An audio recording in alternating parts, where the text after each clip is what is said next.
Hi, good evening. ಎಲ್ಲರಿಗೂ ಪ್ರೀತಿಯ ನಮಸ್ತೆ. ಇವತ್ತು ನಮ್ಮ ಸಬ್ಸ್ಕ್ರೈಬರ್ ಒಬ್ಬರ ಮಗುವಿನ ಬರ್ಡೇ 5 ವರ್ಷ ತುಂಬಿತಂತೆ. ಸೊ ಅವರು ಇವತ್ತು ವಿಶ್ ಮಾಡಲಿಕ್ಕೆ ಹೇಳಿದ್ದಾರೆ. ಹಾಗೆ ನಾನು ಲೈವ್ ಬರುವ ಅಂತ ಇದ್ದೆ, ಬಟ್ ಇಲ್ಲಿ ವೆದರ್ ತುಂಬ ಕ್ಲೌಡಿ ಇರುವ ಕಾರಣ ನನಗೆ ಲೈವ್ ಬರಲಿಕ್ಕೆ ಆಗಲಿಲ್ಲ. ತುಂಬ ಟ್ರೈ ಮಾಡಿದೆ. ನಾನು 4 ಗಂಟೆಗೆ ಬರ್ತೇನೆ ಅಂತ ಹೇಳಿದೆ. ಹಾಗಾಗಿ ಇವತ್ತು ನಿಮ್ಮೆಲ್ಲರ ಪರವಾಗಿ ಅವರಿಗೆ ಬರ್ಡೇ ವಿಶ್ ಮಾಡುವ. ದೇವರು ಅವರಿಗೆ ಆಯುರ ಆರೋಗ್ಯ ಐಶ್ವರ್ಯವನ್ನು ಕರುಣಿಸಿ ಒಳ್ಳೇದು ಮಾಡಲಿ. ಹ್ಯಾಪಿ ಬರ್ಡೇ ಪುಟ್ಟ, ಹ್ಯಾಪಿ ಬರ್ಡೇ. ಹಾಗೆ ಮನೆಯವರೆಲ್ಲರೂ ಕೂಡ ಇವತ್ತು ಸಂಭ್ರಮಾಚರಣೆ ಮಾಡ್ತಾ ಇರ್ಬೋದು ಅಂತ ಅಂದ್ಕೊಂಡಿದ್ದೇನೆ. ಸೊ ಎಲ್ಲರಿಗೆ ಸಹ ದೇವರು ಒಳ್ಳೇದು ಮಾಡಲಿ. ಹಾಗೆ ನಮ್ಮ ವ್ಯೂವರ್ಸ್, ಸಬ್ಸ್ಕ್ರೈಬರ್ಸ್ ನೀವೆಲ್ಲರೂ ಕೂಡ ಮಗುವಿಗೆ ವಿಶ್ ಮಾಡ್ತೀರಿ, ಆಶೀರ್ವಾದ ಮಾಡ್ತೀರಿ ಅಂತ ಅಂದ್ಕೊಂಡಿದ್ದೇನೆ. ನಿಮ್ಮೆಲ್ಲರ ಪರವಾಗಿ, ನಮ್ಮೆಲ್ಲರ ಪರವಾಗಿ ಮಗುವಿಗೊಂದು ಗುಲಾಬಿ ಹೂ.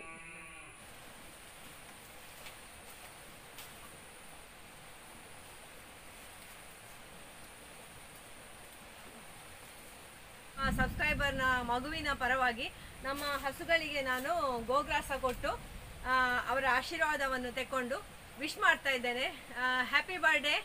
ನಿಮಗೆ, ನಿಮ್ಮ ಕುಟುಂಬದವರಿಗೆ ಎಲ್ಲರಿಗೆ ಸಹ ದೇವರು ಒಳ್ಳೇದು ಮಾಡಲಿ.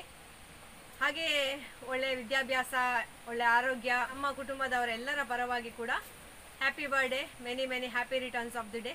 ನಿಮಗೆ ದೇವರು ಒಳ್ಳೇದು ಮಾಡಲಿ, ನಿಮ್ಮ ಎಲ್ಲ ಆಶೋತ್ತರಗಳನ್ನು ಈಡೇರಿಸಲಿ, ಅಷ್ಟೈಶ್ವರ್ಯವನ್ನು ನೀಡಿ ನಿಮ್ಮ ಎಲ್ಲರ ಬದುಕು ಸುಖಮಯವಾಗಲಿ.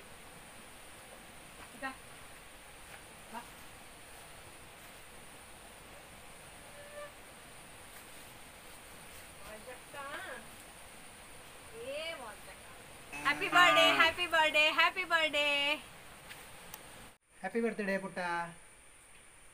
Wish you happy birthday to ವಿದ್ಯಾ ಬುದ್ಧಿ ಆಯುರ ಆರೋಗ್ಯ ಐಶ್ವರ್ಯ ಅಭಿವೃದ್ಧಿರಸ್ತು.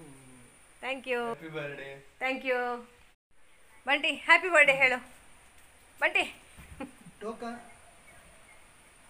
ಹ್ಯಾಪಿ ಬರ್ಡೇ ಹೇಳು. Happy birthday to you,